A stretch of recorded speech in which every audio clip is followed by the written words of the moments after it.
네, 안녕하십니까. BTV 주간 종합 뉴스입니다. 네, 이번 주 서울은 지역의 개발 소식과 함께 서울시가 청년과 프리랜서 등에게 긴급 생계비를 지원하겠다고 발표했습니다. 네, 이 가운데 지역 주민들이 오랫동안 기다렸던 개발 관련 소식 먼저 종합해서 전해드리도록 하겠습니다. 네, 서울의 어느 곳이나 이 발목을 잡고 있는 건물 층수 제한, 바로 고도 제한이죠. 오랫동안 규제로 묶였던 이 고도 제한이 올해 처음 폐지된 곳이 있습니다. 지난해 광진구가 어린이 대공원 주변에 묶여있는 이 최고 고도 지구를 폐지해달라고 서울시에 요청했는데 서울시 도시계획위원회가 이곳의 최고 고도 지구를 조건부로 폐지했습니다. 네, 첫 소식 김진중 기자가 보도합니다. 1996년 최고 고도지구로 지정돼 관리돼 온 어린이 대공원 일대입니다. 4층 이하 다가구 주택을 비롯해 2, 3층 높이의 낮은 주택들이 들어서 있습니다. 어린이 대공원 경관을 보호한다는 이유로 주변 건축물 높이가 16m 이하로 제한됐고 공원 경계로부터 30m 이내 지역은 높이가 13m 이하로 제한돼 주민들의 재산권 침해에 대한 민원이 이어져 왔습니다. 서울시 도시계획위원회는 지난 16일 어린이 대공원 주변 고도지구 폐지를 결정했습니다. 고도지구 폐지 후 용도지역과 지구 단위 계획으로 관리가 가능하다고 본 겁니다. 현재 어린이 대공원 일대는 제1종 일반 주거지역으로 4층 이하, 필로티 공법의 경우 5층까지 건축이 가능합니다. 시는 용도지역상 최대 건축물 높이인 20m로 해도 어린이 대공원 주변 경관 영향에 차이가 없다며 16m 고도 제한 폐지가 타당하다고 봤습니다. 고도지구의 상당 부분이 현재 광진구가 계획 수립 중에 있는 천호대로 남측 지구 단위 계획에 포함되어 있는 만큼 추후 이에 따른 건축물 높이 관리가 가능하다고도 봤습니다. 서울시의 이번 결정으로 높이 규제를 받던 구이동과 능동 일대 건축물의 높이는 일단 1종 일반 주거지역 기준에 따라 5층까지 가능해집니다. 5층도 지을 수 없었던 필지들이 많거든요. 뭐 한 3층까지밖에 못 짓는 필지들도 많았어요. 그런 규정들이 이제 고도지구가 풀렸으니까 이제 그게 없어진 거죠. 그런 데들이 이제 건축을 좀 더 완화해서 지을 수 있게 된 거죠. 광진구는 고도지구 해제 이후 일대 개발을 위한 천호대로 남측 지구 단위 계획을 수립 중입니다. 향후 지역에 새로운 개발 계획이 더해질 수 있을지 그 변화에 주민들의 관심이 쏠리고 있습니다. BTV 뉴스 김진중입니다. 네, 앞서 보신 것처럼 이 광진구 지역의 수건 사업이었던 어린이 대공원 인근 고도지구가 폐지됐습니다. 네, 그렇다면 이 폐지 결정 후에 이 광진구 지역 분위기는 어떤지 그리고 또 예상되는 지역의 변화 등을 좀 더 알아보겠습니다.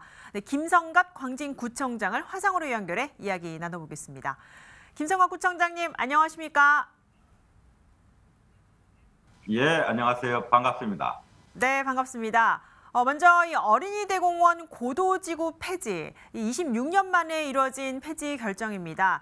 이 구에서 추진하면서 그동안 어려움도 많이 있었을 텐데 이번 서울시의 폐지 결정 어떻게 평가를 하시는지요? 우선 굉장히 기쁘고 감사한 일입니다. 여러분들이 잘 아시겠지만은 대공원 주변은 서울시 도심 한복판에 있는데도 불구하고 건축물 높이가 16m로 제한했습니다. 특히 대공원 그 경계선 30m 이내는 13m로 고도를 제한받아 왔습니다. 사유재산권 침해가 이만저만이 아니었죠. 그러다 보니까 우리 광진 구민들의 원성도 굉장히 커졌습니다. 그런 상황에서 대공원 주변의 고도 제한 폐지는 굉장히 큰 의미가 있고 지역경제 활성화로 이어질 수 있기 때문에 광진 구민들의 기대가 굉장히 큽니다. 네, 그렇군요.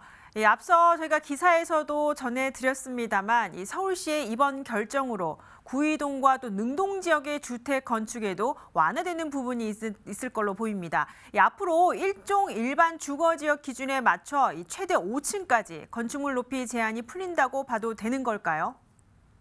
그렇습니다. 지금 좀 전에 제가 말씀드렸듯이 대공원 주변이 고도 제한을 적용받다 보니까 대공원 주변이 3층 이하 건축물이 70%가 넘어가고 있다고 합니다.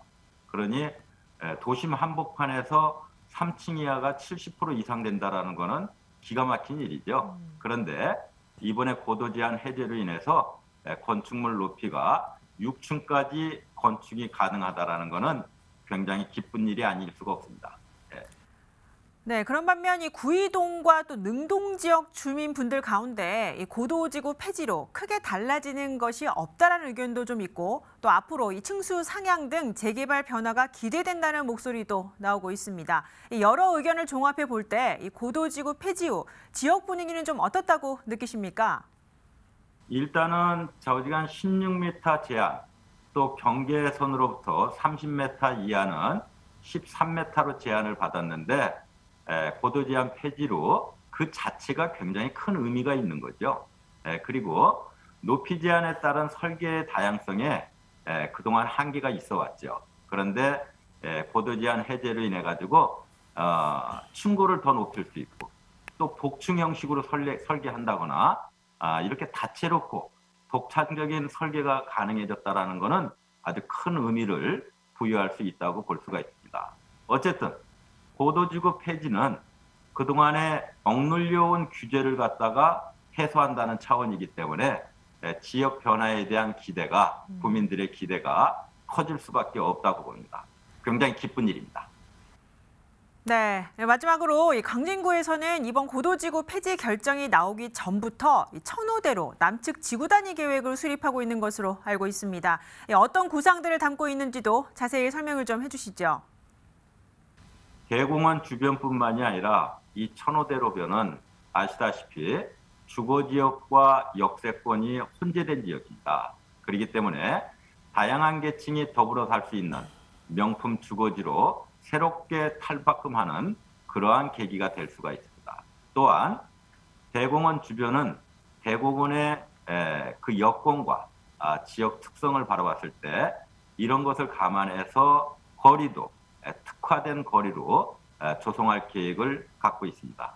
어쨌든 군자역 일대 아차산역 역세권이 고도 제한 폐지로 인해 가지고 역세권이 더 활성화될 수밖에 없는 거고, 이것은 광진 구민들이 우리 광진구의 미래 발전과 지역 가치 향상에 대해서 더 많은 기대를 갖고 앞으로 그렇게 나아갈 수 있는 아주 큰 계기가 될 거라고 저는 생각을 합니다. 네, 이와 관련한 내용 저희도 후속 취재해서 보도할 수 있도록 하겠습니다. 네, 26년 만에 광진구 어린이대원 인근 고도 제한 폐지 내용에 대해 김성갑 광진구청장과 이야기 나눠봤습니다. 오늘 말씀 감사합니다. 예, 감사합니다. 네, 재개발 관련 소식도 있습니다. 오세훈 서울시장이 서울에서 가장 먼저 도시재생을 시작한 종로구 창신, 숭인 지역을 방문했습니다. 오 시장이 추진하는 신속 통합교회 후보지 가운데 한 곳인 이 창신 숭인동을 찾아 노후된 저층 주거지 상황을 점검했는데요. 네, 그런데 현장에서는 재개발을 반대하는 일부 주민들의 목소리도 나왔습니다. 관련 내용 직접 취재했습니다. 오세훈 서울시장과 종로구 최재형 국회의원이 창신 숭인 지역을 찾았습니다. 지난해 서울시가 추진한 민간 재개발 후보지로 선정된 이곳의 주택 노후도를 점검하기 위해서입니다.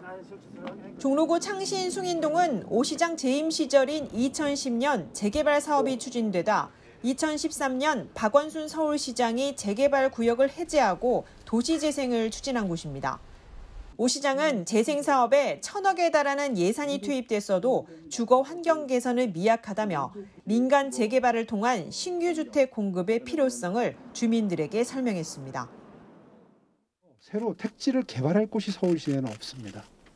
이제 그러다 보니까 이 신규 주택에 대한 갈증이 높아질수록 그 해법은 재건축이나 재개발밖에 방법이 없어요. 하지만 재개발을 반대하는 일부 주민들은 외부 투기꾼들이 보상을 빌미로 개발을 부추기는 데다 못 사는 주민들은 떠날 수밖에 없다며 대책을 요구했습니다. 투기하는 사람들이 나타나가지고 돈 얼마 주택에 나가라. 이게 말이 됩니까? 평생을 사는 사람인데 그게 문제가 있다는 거지. 개발 언제든지 해야건 해야 됩니다. 왜 우리의 보상가는 공시지가면 내가 알아요. 공시지가로 받아갖고 사야 나중에 시향세한테 비싸게 받고 정부가 됐든 누가 됐든 간에 덕을 볼 거 아닙니까? 그거를 우리 주민들한테 돌려주려면 그대로 현실가로 줘야 된다는 거죠. 이 같은 의견에 서울시는 주거 환경 개선이 되도록 단계적으로 재개발을 추진하겠다고 전했습니다. 찬성하시는 분들도 뵙고 또 반대하시는 분들도 뵙고 양측이 다 이 자리에서 함께 의견을 내주셨는데요.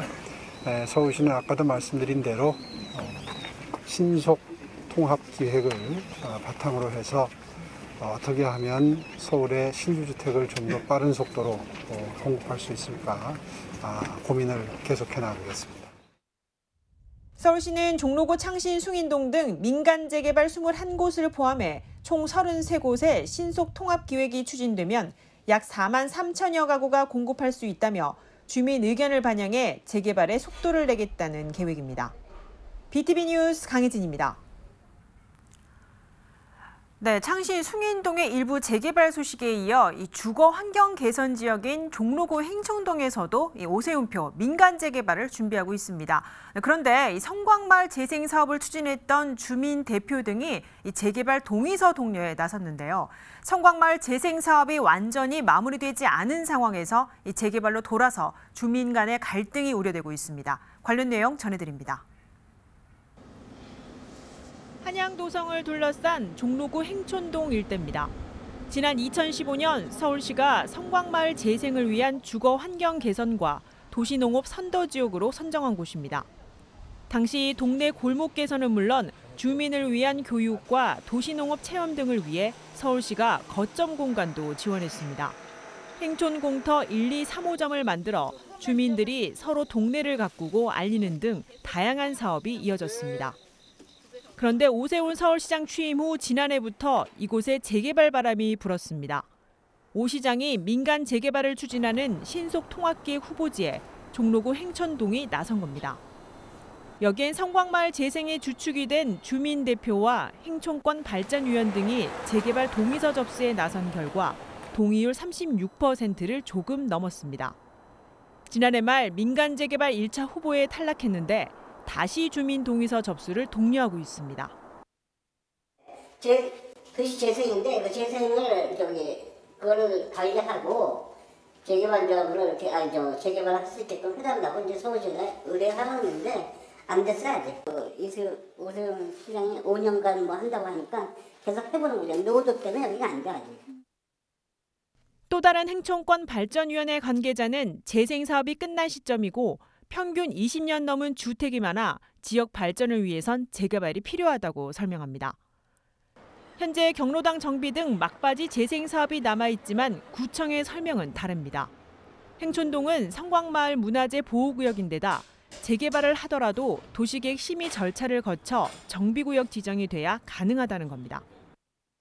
기존의 주거환경 개선 사업 구역 정비계획 자체가 도시관리계획이에요. 시나 구에서 예산을 뭐 한 몇십억 들여서 정비계획을 수립한단 말이에요. 근데 그거를 정비계획을 누가 수립하더라도 굉장히 어려운 거죠. 그거를 고치기가.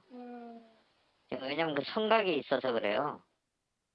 행촌동 재개발 동의서 접수를 준비하고 있는 일부 주민들은 올 하반기 재개발 면적을 8만 제곱미터 이하로 준비하고 있습니다. 기존의 행천공터 3호점을 제외한 1, 2호점이 들어선 부지가 여기에 해당합니다. 창신 숭인동에 이어 지난 7년간 도시 재생을 이유로 예산을 투입해 사업을 진행한 행촌권 성곽마을. 재개발 바람이 다시 불면서 동네 민심이 양분되고 있습니다. BTV 뉴스 강혜진입니다.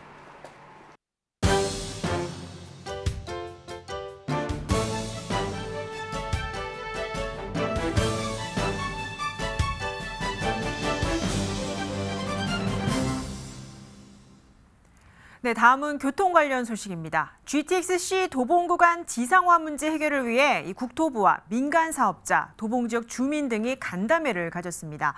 이 자리에서 주민 설명회 일정을 결정하기로 예정돼 있었는데 이 지상화 문제에 대한 국토부의 구체적인 해답 없이 주민 설명회는 결국 지연됐습니다. 관련 내용 직접 취재했습니다.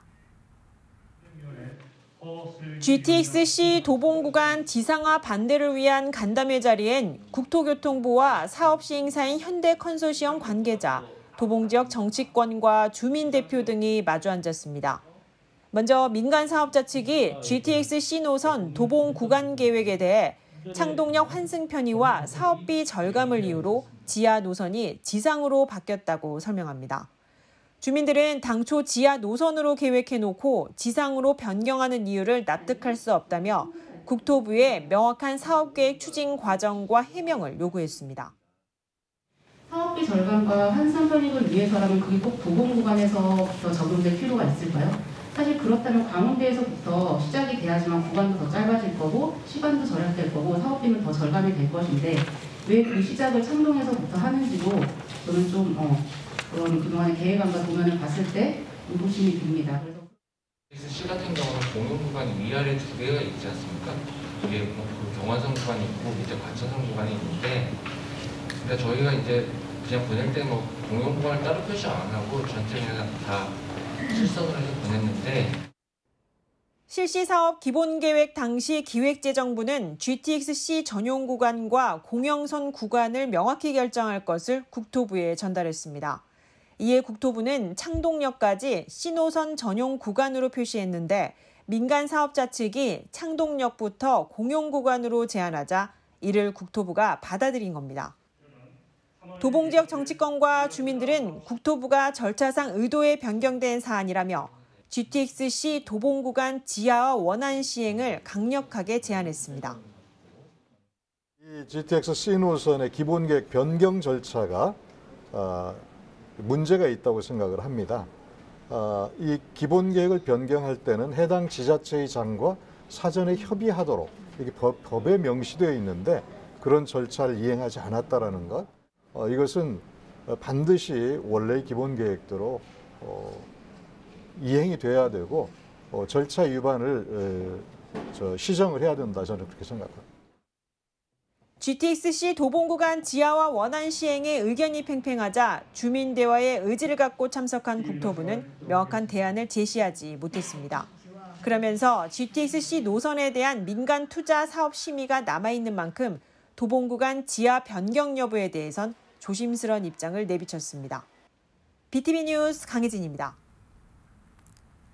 네, 이어서 자치구 소식입니다. 강서구에서 처음으로 추진되고 있는 주민발의 조례안이 유효성 검증까지 마쳤습니다. 그런데 취재 결과 이번 임시회에서는 본회의 통과가 어렵다는 전망이 나오고 있는데요. 그 이유와 주민들의 반응을 김대우 기자가 취재했습니다. 서울 강서구 주민들은 방사능으로부터 안전한 급식을 아이들에게 제공하기 위해 올해 초 운동본부를 꾸리고 주민발의 조례안 청원에 나섰습니다. 방사능 안전 급식 조례입니다. 주민들이 직접 마련한 이 조례안이 실제 조례가 되기 위해서는 먼저 일정 수 이상의 지역 주민들에게 서명을 받아야 했습니다. 운동본부 측은 40여일 동안 서명운동을 펼쳤고 6천 명 가까이 서명을 받아 강서구 의회에 건넸습니다. 구의회는 곧바로 이 서명이 얼마나 유효한지 검증에 나섰습니다. 그 결과가 최근 나왔는데 유효 기준치인 5,048명을 넘긴 걸로 확인됐습니다. 주민발의 조례 탄생까지 한 단계 더 나아간 겁니다. 이제 구의회 운영위원회에서 해당 주민발의 조례안을 수리할지 아니면 각하할지를 정하게 됩니다. 강서구의회 사무국 측은 주민 서명 유효성 검증을 마쳤고 나머지 준비해야 할 사항들도 기준에 적합한 만큼 운영위원회에서 각하하진 않을 걸로 전망한다고 밝혔습니다.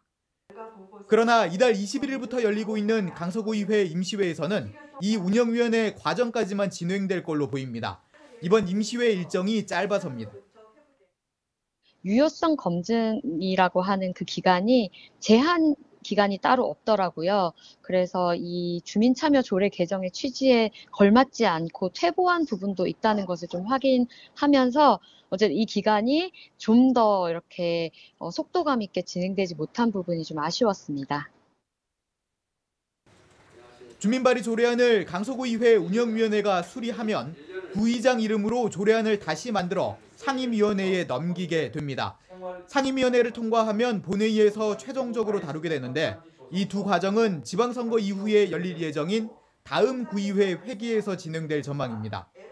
구의회 측은 5천 명이 넘는 주민들이 서명에 나선 만큼 엄중한 사안이라고 보고 최대한 빨리 본회의에서 통과할 수 있도록 노력할 계획이라고 밝혔습니다. BTV 뉴스 김대우입니다. 네, 이어서 중구 지역 소식입니다. 중구 핵심 사업으로 추진되고 있는 서울 메이커스파크 조성과 중구청 청사 이전에 탄력이 붙었습니다. 행정안전부의 중앙투자심사를 통과해 내년 하반기에는 착공한다는 계획입니다. 이재원 기자입니다. 서울 메이커스파크는 인쇄산업지원센터와 충무아트센터 등의 대규모 공연장이 들어서는 도심 산업문화 거점 공간입니다. 현재 중구청 자리에 들어서며 이를 위해 구청은 현 충무아트센터 부지로 이전을 추진합니다. 총 4,500억 원의 예산이 투입되는 대규모 사업으로 LH와 SH공사가 공동 사업 시행 대행자로 선정됩니다. 서울 메이커스파크 조성과 중구청 이전 사업이 행안부의 중앙투자심사를 조건부로 통과했습니다. 행안부의 조건은 총 4가지, 청사 신축 비용을 공개하고 이와 함께 중기 지방 재정 계획을 수정해야 합니다. S&P 사업과 함께 조성되는 행복주택 소유권은 LH와 SH가 가져가게 됩니다. 중투심 통과됨으로써 이제 심사 절차가 마무리되었다는 것에 의의를 둘 수 있을 것 같고요. 이제 저희가 사업 절차가 설계를 들어가고요. 여태까지 진행 사항은 한 60-70% 정도 사업 단계를 진행해 왔다고 보고 향후 계획은 이르면 2025년 준공을 목표로 진행하고요. 서울 메이커스파크는 연면적 8만 제곱미터, 지하 6층, 지상 29층 규모로 지어집니다. 중구청 신청사는 연면적 8만 5천 제곱미터로 지하 6층, 지상 16층 규모입니다. 두 곳에는 공공주택 600가구 이상이 들어설 예정입니다.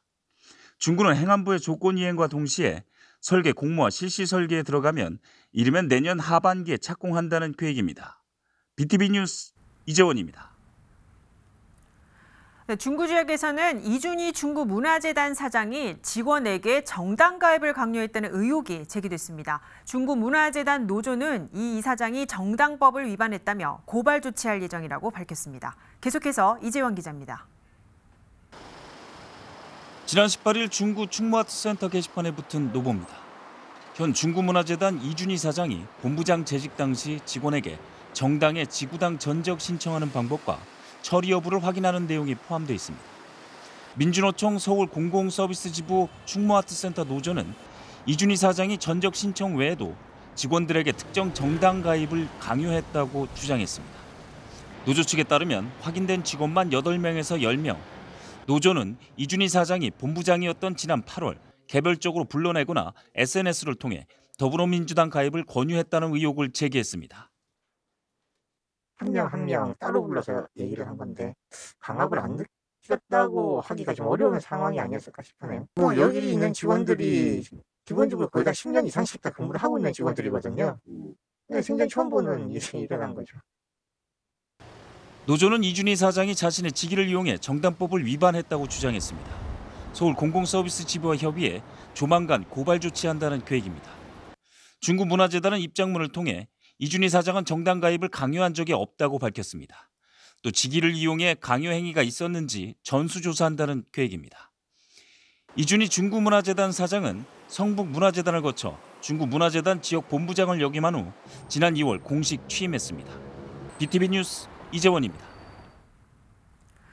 네, 광진구 소식입니다. 광진구가 봉제업체 지원을 위한 사업 예산 5억 원을 확보하고도 이 사업을 추진하지 못하고 반납해 논란이 된 바가 있습니다.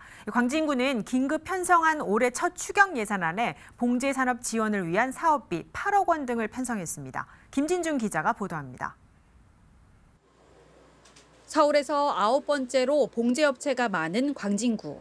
광진구 중곡동 일대에는 약 600여 곳의 봉제업체가 밀집해 있습니다. 광진구는 지난 2020년 서울시의 스마트 공정화 사업에 선정됐습니다. 공용재단실과 교육장 등 봉제업 지원시설 마련을 위한 예산 5억 원을 교부받았지만 사업을 추진하지 않고 예산을 반납해 논란이 된 바 있습니다. 당시 광진구청장이 밝힌 예산 반납의 이유는 20억 원의 더 큰 예산을 지원받기 위해서였습니다. 동일 유형의 2개 사업을 동시에 추진하기는 어렵기 때문에 좀 더 규모가 큰 공모 사업을 확보하고자 스마트 공정화 사업을 내부 고민 끝에 반납하게 되었습니다. 5억 원의 예산을 반납하며 봉제업체는 물론 지역 정치인들로부터도 문매를 맞았던 광진구. 올해 362억 원 규모의 첫 추경 예산안을 긴급 편성했는데 이 안에는 봉제업체 지원을 위한 스마트 솔루션 앵커 사업비 약 8억 원도 담겼습니다. 그리고 봉제산업 활성화와 봉제 소공인 지원을 위한 종량제 봉투 지원 사업에 3억 2,400만 원, 스마트 솔루션 앵커 사업 구비 대응비 7억 9,400만 원, 봉제 사업 실태 조사 용역비 2천만 원을 편성하였습니다.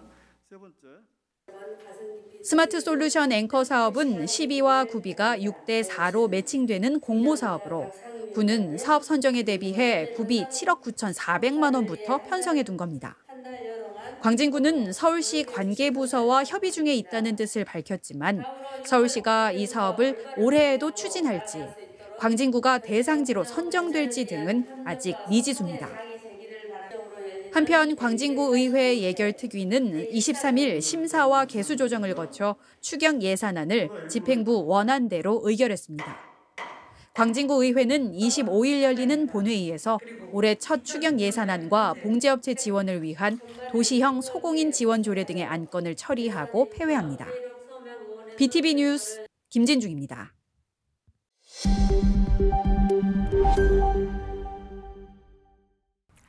네, 꽃샘추위가 수그러들면서 이제는 봄 기운이 넘나드는 날씨입니다. 코로나19 확산으로 봄 내음 만끽한 지도 좀 오래됐는데요.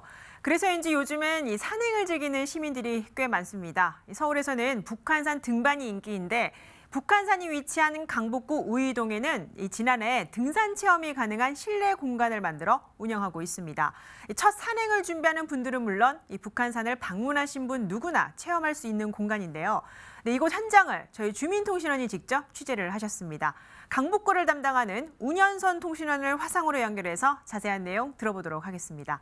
네, 운현선 통신원 나와 계십니까? 네, 안녕하십니까. 운현선입니다. 네, 반갑습니다.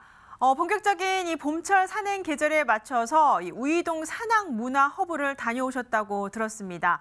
먼저 이 강북구 우이동 산악문화허브가 어떤 곳인지부터 소개를 좀 해주시죠. 네, 우이동 산악문화허브는 북한산에 오르기 전에 산악인 어몽길 대장의 업적을 만나고 등산에 대한 모든 것을 배울 수 있는 체험 공간입니다. 지난 21년 10월 우이동에 오픈한 산악문화허브의 허브는 히말라야의 H, 어몽길의 U, 북한산의 B, 영문 첫 자를 딴 것입니다. 북한산 우이역 1번 출구로 나와서 리조트 입구 쪽으로 가면 산악 전시 체험관을 만나실 수 있습니다. 산악문화허브는 증강현실과 가상현실 기반의 미디어를 활용한 실감형 체험 전시 공간과 전 세대를 위한 생애 주기별 등산 교육을 실시를 하여 방문객의 도전과 탐험 정신을 증진하는 산악 엔터테인먼트 센터를 목표로 조성되었습니다. 네, 요즘 이 등산하는 분들이 굉장히 많은데 좋은 체험 공간이 될 듯합니다. 사실 이 실내 공간에서 등산 체험이 가능할까 궁금해지기도 하는데 직접 현장에서는 어떤 체험 프로그램을 만나볼 수 있나요? 체험관에 들어섰을 때 가장 먼저 눈에 띈 것은 지구력을 테스트하는 트레이닝입니다. 각기 무게가 다른 가방들이 줄지어 놓여 있었는데요. 제일 가벼운 3kg의 가방을 메고 스크린을 보며 실제 등산을 하듯이 체험을 해봤어요. 많이 힘들더군요. 산을 오르기 위해 평상시 체력을 길러야겠다는 생각이 들었습니다. 순발력과 유연성을 기르는 구역에서는 게임을 하듯 훈련을 할 수 있습니다. 바닥에 그려진 사다리 그래픽을 지그재그로 달리며 민첩성을 기르고 기다란 볼더링 벽에서 스포츠 클라이밍으로 근력 훈련도 가능합니다. 볼더링은 아무런 장비 없이 6, 7m의 암벽을 오르는 걸 말하는데요. 특히 붕붕거리는 벌을 터치해서 잡아가며 볼더링 벽을 오르는 인수봉 해충잡기 게임은 무척 재미있습니다. 스릴 넘치는 가상현실 증강 체험을 할 수 있는 VR 체험존도 빼놓을 수 없습니다. 산악문화허브는 산을 좋아하고 관심이 있다면 꼭 한 번은 가봐야 할 곳이죠. 체력 훈련뿐 아니라 안전한 산행을 위한 안전수칙, 등산 장비 사용법, 올바르게 걷는 요령 등 등산을 하기 전에 알아야 할 모든 지식을 제대로 배울 수 있기 때문입니다. 또한 대형 스크린을 통해 만나는 북한산과 히말라야의 신비한 풍경도 감동적이고요. 네. 좋은 체험을 할 수 있는 공간인 것 같습니다. 특히 국내 산악 전문이라면 누구나 이 어몽길 대장을 가장 먼저 떠올리게 되는데 이곳에 이 어몽길 전시관까지 마련되어 있다면 이 어떤 전시 공간으로 구성되어 있는 겁니까? 도봉산에서 자라 전문 산악인이 되기까지 어몽길 대장의 산악 인생을 알 수 있는 어몽길 전시관도 마련되어 있습니다. 히말라야는 만년설의 집을 의미한다고 합니다. 이 험난한 히말라야의 16자를 오르며 어몽길의 생사를 넘나드는 도전과 좌절, 등반에 성공한 이야기 등이 깊은 감명을 줍니다. 단순 전시가 아닌 생생한 영상과 히말라야 산을 오르는 VR 체험 등이 오랫동안 기억에 남을 것 같습니다. 어몽길 대장은 16자를 등반하면서 6명의 대원과 4명의 셀파를 잃었다고 합니다. 그들의 희생이 있었기에 오늘날 자신이 존재한다고 밝힌 그는 어몽길 휴먼 재단을 발족했고 산을 등정하는 것뿐만 아니라 이웃과 환경을 위해 힘쓰며 어몽길은 국내뿐 아니라 해외에서도 의료 지원 사업과 장학금 수여 등 사람 돕는 일에 앞장서고 있습니다. 네, 그런데 현재 이 코로나 상황이라서 이용 제한 여부가 좀 궁금합니다. 이 체험 공간 이용이 상시 가능한지 아니면 이 예약제 운영인지 등 이용 방법도 좀 알려주시죠. 무료 공간과 유료 공간 두 부분으로 나누는데요. 어몽길 전시관 및 산악 체험관 관람, 스포츠 클라이밍은 무료이며 누구나 항시 체험 가능합니다. 이용 시간은 10시부터 12시, 1시부터 6시까지이고요. 월요일은 휴무이며 월요일이 공휴일이면 다음날 휴관입니다. VR 체험인 어몽길과 함께 에베레스트 등정 VR, 산악스키 VR, 산악 자전거 VR 등은 유료인데 5시 30분까지 이용 가능합니다. 단체 체험은 미리 예약을 해야 합니다. 가격 변동이 있으니 미리 홈페이지를 확인하고 가는 것도 좋겠습니다. 네, 여기까지 듣겠습니다. 봄철 나들이 계획 세우시는 분들은 가까운 우이동 북한산 등반과 함께 산악문화 허브 시설도 방문해보면 좋겠습니다. 문현선 통신원 취재하느라 고생 많으셨습니다. 감사합니다. 네. 네, 다음은 서울시가 발표한 주요 정책입니다. 먼저 서울시가 오는 2025년까지 청년 투자를 8.8배로 늘립니다. 총 6조 3천억 원의 예산을 투입하겠다는 계획으로 교통비와 이사비 등도 지원합니다. 서주환 기자가 정리했습니다. 서울 지역에 거주하는 19세에서 24세 청년들은 다음 달부터 대중교통 이용요금의 20%를 교통 마일리지로 적립받습니다. 연간 최대 10만 원에 해당하는 지원으로 올해 15만 명에서 3년 내 30만 명으로 대상을 확대합니다. 하반기부터는 일부 1인 가구 청년들에게 기존에 운영하던 청년 월세 등에 더해 2억 원 미만의 전월세 보증 보험료와 40만 원 상당의 이사 비용도 지원됩니다. 서울시가 300만 청년들을 위해 오는 2025년까지 예산 6조 3천억 원을 투입합니다. 기존의 청년 예산 7천억보다 약 8.8배 높은 수준으로 모두 50개 사업이 추진될 예정입니다. 이번 종합계획은 청년 행복 프로젝트라는 슬로건 아래 청년 도약과 청년 구출, 청년 기회 등 총 3가지 분야로 나뉩니다.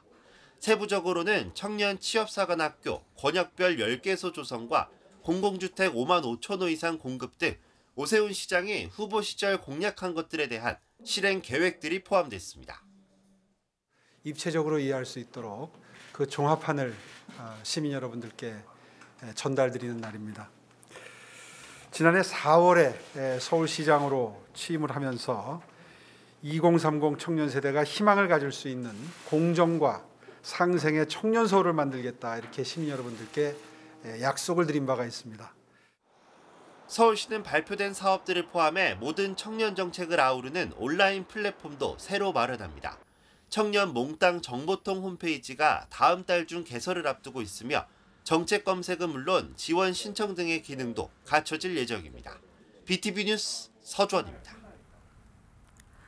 네, 여기에 더해 서울시에 거주하는 특수고용직 종사자와 이 프리랜서에게도 서울시가 긴급 생계비 50만 원을 지원합니다. 현재 정부가 지급하고 있는 지원금과는 별도로 서울시가 지원하는데 현금으로 지급됩니다. 계속해서 서주원 기자입니다. 서울시가 특수고용직 종사자와 프리랜서를 대상으로 긴급지원금 50만 원을 지원합니다. 대상은 현재 고용노동부가 지급 중인 5차 긴급고용안정지원금 수령자들로 이전 차수에서 혜택을 받은 노동자들은 대상에서 제외됩니다. 만약 고용노동부 5차 지원과 서울시 긴급생계비 지원을 동시에 받는 경우 최대 150만 원까지 지원금 수령이 가능합니다. 한편 이번 지원에 서울시는 별도의 심사 과정을 두지 않기로 했습니다. 필요한 서류는 주민등록 초본과 고용노동부 긴급고용안정지원금 입금 내역서뿐. 서울시 거주 여부 등 기존 정보만 확인되면 긴급생계비 50만 원을 일주일 내에 지급할 예정입니다. 특수고용직과 프리랜서는 고용보험 등 사회안전망에서 소외된 직군들로 방과 후 교사와 대리운전기사, 문화센터 강사 등이 속합니다. 보험 설계사와 택배기사, 퀵서비스 기사 등도 포함되지만 고용 상황이 다소 안정된 9개 직종은 이번 지원에서 제외됐습니다. 서울시는 이번 특고 프리랜서 긴급생계비 지원에 약 18만 5천여 명이 혜택을 받을 것으로 전망하고 있습니다. 지원 신청은 오는 28일부터 다음 달 22일까지 온라인을 통해 진행되며 방문 신청도 다음 달 11일과 12일 양일간에 걸쳐 각 자치구 지정 장소에서 이뤄질 예정입니다. BTV 뉴스 서주원입니다. 네, 앞으로 이 서울에서 공유형 전동 킥보드를 탈 때는 주의할 점이 있습니다. 전국에서는 처음으로 불법 주정찬 공유형 전동 킥보드를 견인하고 있는 서울시가 이 견인 제도를 개선하기로 한 건데요. 견인하기까지 유예 시간을 주는 한편 이용자에게도 불이익을 주는 게 핵심입니다. 김대우 기자가 보도합니다. 아무렇게나 주정차한 공유형 전동 킥보드는 여러 불편을 초래하고 있습니다. 차도나 보도를 막기도 하고 점자 블록을 가리기도 합니다. 그래서 서울시는 지난해 7월부터 불법 주정차된 공유형 전동 킥보드를 견인하고 있습니다.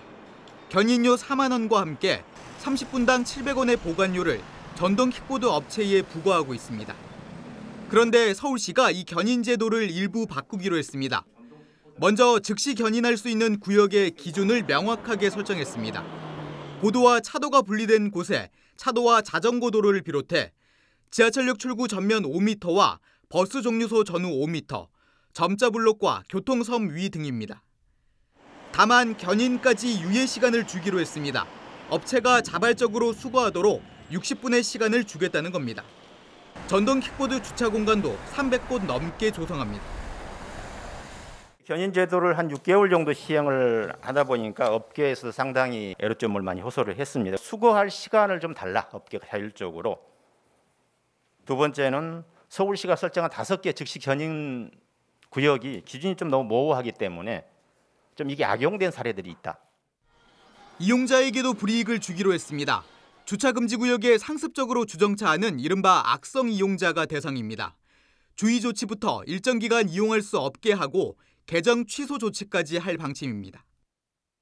견인을 유발시킨 이용자에 대한 페널티가 없이 업계에만 너무 부담시키는 게 좀 가혹하지 않나라는 이런 지적들이 있었습니다. 그래서 저희가 계속적으로 이러한 부분들에 대한 의견들을 수렴을 했고요. 그러나 서울시는 당초 검토했던 이용자에게 재정적인 불이익을 주는 방안은 당장은 시행하지 않겠다는 방침입니다.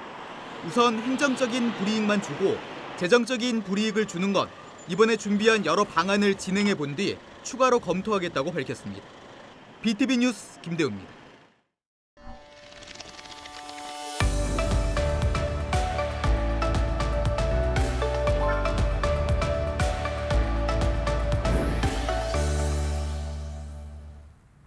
네, 일상의 쉼표가 필요한 시간, 아름다운 문화예술 소식을 전해드리는 이주의 원픽입니다.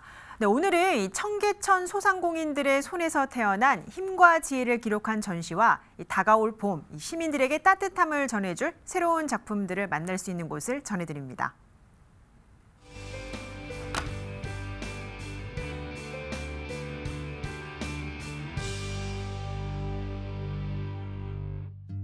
안녕하세요. 청계천 기계공구상가 붕어빵 틀에서 인공위성까지를 담당한 학예연구사 박현민입니다.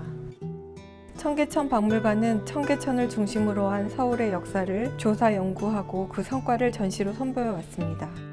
이번 전시도 2020년 청계천 기계공구상가 지역을 조사하고 그 성과를 바탕으로 기획하게 되었습니다. 청계천에서는 일상적인 것에서부터 첨단 시제품까지 모든 제품이 가능한데요. 먼저 겨울이면 길거리에서 흔하게 볼 수 있는 이 붕어빵. 현재에도 붕어빵을 만드는 틀은 가정용 작은 팬에서 대량 생산용 자동화 시스템까지 다양한 종류의 기계로 만들어지고 있는데요. 이번 전시에서는 청계천에서 붕어빵 틀을 만드는 과정과 실제 제작한 붕어빵 틀을 보실 수 있습니다. 또한 2013년 청계천에서는 어느 청년의 상상력이 현실이 되어 우주로 날아갈 수 있었는데요. 바로 송호준 작가의 인공위성 OSSI-1이었습니다. 이 인공위성은 1kg 이하의 정육면체인데 이 정육면체를 떠받치는 기둥과 면을 이루는 판인 알루미늄 합금의 정밀 가공을 청계천 정밀집에서 제작했습니다. 여러분들도 이번 전시를 통해 서울의 한 역사로 남은 청계천의 기계공구상가를 기억해 주시기 바랍니다.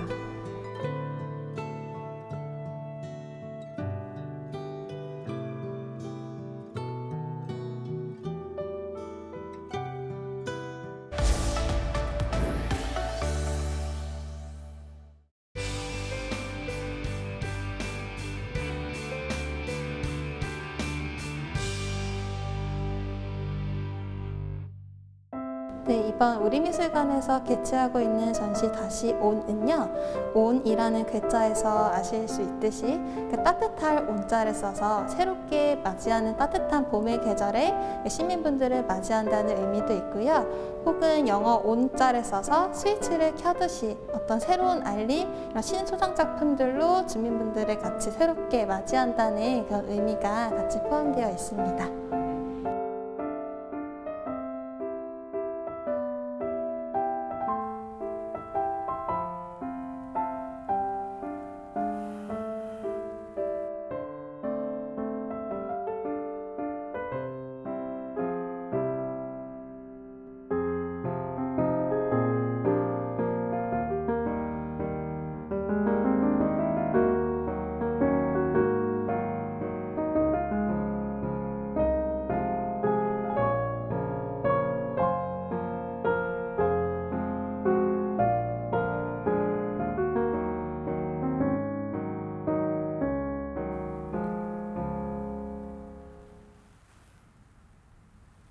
네, 다가올 6월 지방선거를 앞두고 지역마다 어떤 후보가 출마하나 궁금해하실 겁니다. 네, 이번 대통령 선거 후폭풍에 선거구도 확정되지 않아 지방선거 분위기도 많이 어수선한데요. 네, 여러분이 살고 있는 지역의 수장, 그리고 이 동네를 위해 앞장설 시의원과 구의원은 앞으로 4년간 지역 주민의 생활에 영향을 주는 만큼 이번 지방선거에 더 많은 관심이 필요해 보입니다. 네, 저희는 지역 주민, 더 나아가 서울 시민을 위해 이와 관련한 자세한 소식을 지속적으로 보도하도록 노력하겠습니다. 네, 지금까지 시청해주신 여러분 고맙습니다.